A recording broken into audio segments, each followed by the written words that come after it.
wabarakatuh. Yang terhormat Ibu Ani Gita Yuwana ME selaku dosen pengampu mata kuliah Ushul Fikih dan Kaidah. Pada kesempatan kali ini kami dari kelompok 5 akan menjelaskan Ushul Fikih dan Kaidah tentang definisi Al-Quran dan kehujahannya. Baik, tanpa berlama-lama lagi, langsung saja pada penjelasan yang pertama.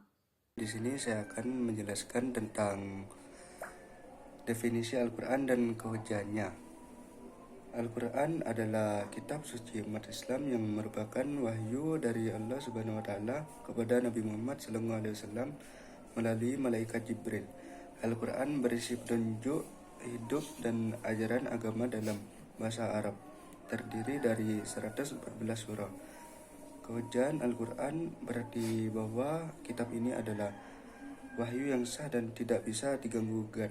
Beberapa alasan kehujahannya adalah: 1. Dilindungi Allah. Al-Quran dijaga agar tidak berubah atau rusak. 2. Mukjizat. Al-Quran adalah bukti keajaiban yang diberikan kepada Nabi Muhammad SAW. 3. Konsisten. Isi Al-Quran tetap sama meskipun diturunkan selama 23 tahun. 4. Bukti ilmiah. Banyak ayat yang sesuai dengan penemuan ilmiah modern. Secara keseluruhan, Al-Quran dianggap sebagai wahyu yang asli dan tidak dapat disangkal. Macam-macam hukum dalam Al-Quran. Yang pertama, hukum taklifi, yaitu beban atau tanggung jawab yang berupa perintah dan larangan, seperti perintah wajib sholat dan larangan mencuri. Yang kedua, hukum wadai, ketentuan yang berkaitan dengan sebab, syarat, dan penghalang suatu hukum, seperti wudhu sebagai syarat sah sholat.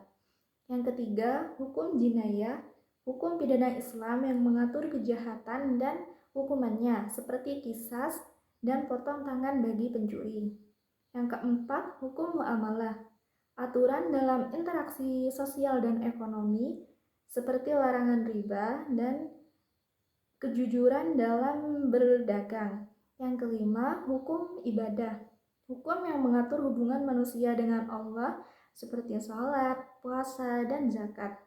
Yang keenam, hukum keluarga, yang mengatur pernikahan, perceraian, warisan, dan hak serta kewajiban dalam berkeluarga.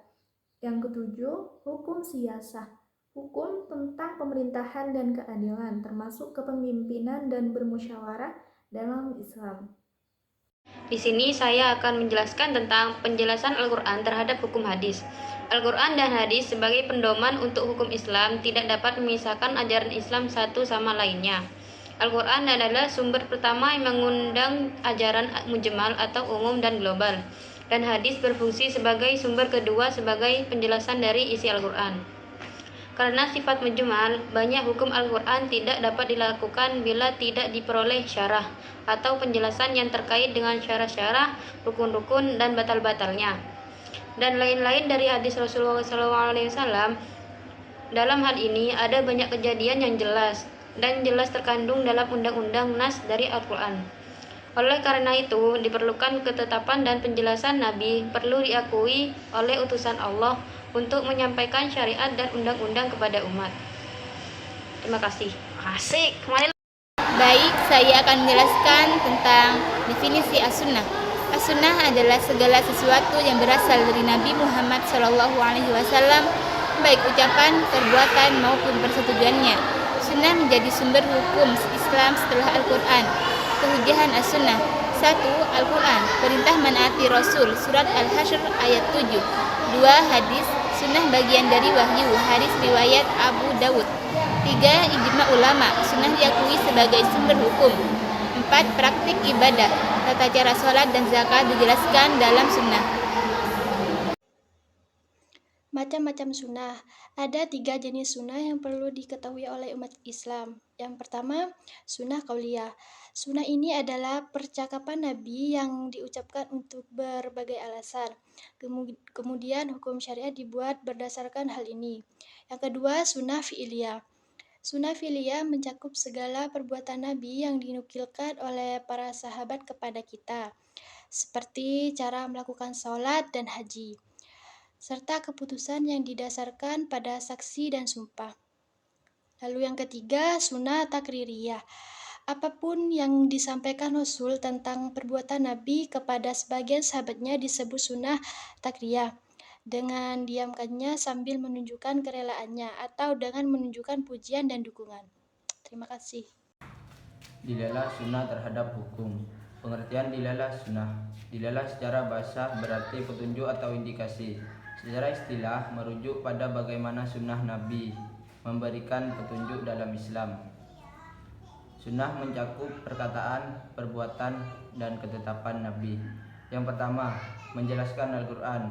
Sunnah berfungsi sebagai penjelas atau tafsir dari ayat-ayat Al-Quran. Yang kedua, muakkid, menguatkan hukum dalam Al-Quran. Sunnah berfungsi menegaskan kembali hukum yang sudah ada dalam Al-Quran.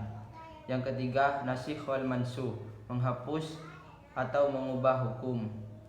Dalam beberapa kasus, sunnah bisa menghapus atau mengubah kekuatan dalam Al-Quran, harus didukung dengan dalil yang kuat.